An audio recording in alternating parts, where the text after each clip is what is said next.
The man who broke the bank of England. ಹೌದು, George Soros ಬಗ್ಗೆನೇ ಇವತ್ತು ನಾವು ಮಾತಾಡಕ್ ಹೋಗ್ಬೋದು. The most successful and influential trader in the history ಅಂತಾನೆ ಇವ್ರನ್ನ ನಾವು ಕರಿಬಹುದು.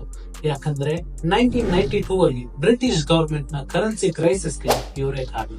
ಈ ಇವೆಂಟ್ ಬಂದ್ಬಿಟ್ಟು ಸೆಪ್ಟೆಂಬರ್ 6 1992 ಅಲ್ಲಿ ನಡೀತಿದೆ.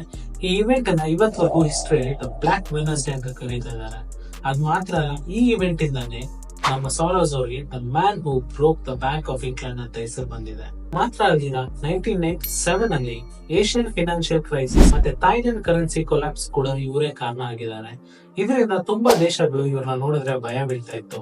ಸೋರೋಸ್ ಕಣ್ಣುಗಳು ತಮ್ಮ ದೇಶಗಳ ಮೇಲೆ ಬೀಳ್ಬಾರ್ದು ಅಂತ ಅವ್ರು ಬೇಡ್ಕೋತಿದ್ರು. ಸೋರೋಸ್ ತನ್ನ ಬೋಲ್ಡ್ ಮೂವ್ಸ್ ಇಂದ ಮಾರ್ಕೆಟ್ ನ ನಡೆಸೋದು ಮಾತ್ರ ಅಲ್ಲದೆ ತುಂಬಾ ಸೋಷಿಯಲ್ ಕಾಸಸ್ ಗೆ ಕಾಂಟ್ರಿಬ್ಯೂಟ್ ಮಾಡಿದ್ದಾರೆ. ಆರ್ಗನೈಸೇಷನ್ ಓಪನ್ ಸೊಸೈಟಿ ಫೌಂಡೇಶನ್ ಇಂದ ಇವ್ರು ತುಂಬಾ ಜನಕ್ಕೆ ಹೆಲ್ಪ್ ಮಾಡಿದ್ದಾರೆ. ಇವ್ರ ಆಕ್ಷನ್ಸ್ ನ ತುಂಬಾ ಜನ ಹೊಗಳಿದ್ದಾರೆ ಮತ್ತೆ ತುಂಬಾ ಜನ ಕ್ರಿಟಿಸೈಸ್ ಮಾಡಿದ್ದಾರೆ. ಇವಾಗ ನಾವು ಸೋರೋಸ್ ಲೈಫ್ ಇಂದ ಏನ್ ಕಲಿಬಹುದು? ಹಣ ಮತ್ತು ಇನ್ಫ್ಲೂಯೆನ್ಸ್ ಇದ್ರೆ ಒಬ್ರು ಹೆಂಗ್ ವರ್ಲ್ಡ್ ನೇ ಕಂಟ್ರೋಲ್ ಮಾಡಬಹುದು ಅಂತ ಸೋರೋಸ್ ನಮ್ಗೆ ಹೇಳ್ಕೊಡ್ತಿದ್ದಾರೆ.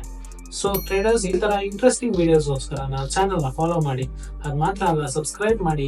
ಆದಷ್ಟು ನಿಮ್ ಫ್ರೆಂಡ್ಸ್ಗೂ ಶೇರ್ ಮಾಡಿ, ಅವ್ರಿಗೂ ನಾಲೆಜ್ ಸಿಗ್ಲಿ. Thank you. Have a good day. Have a good trade. Bye.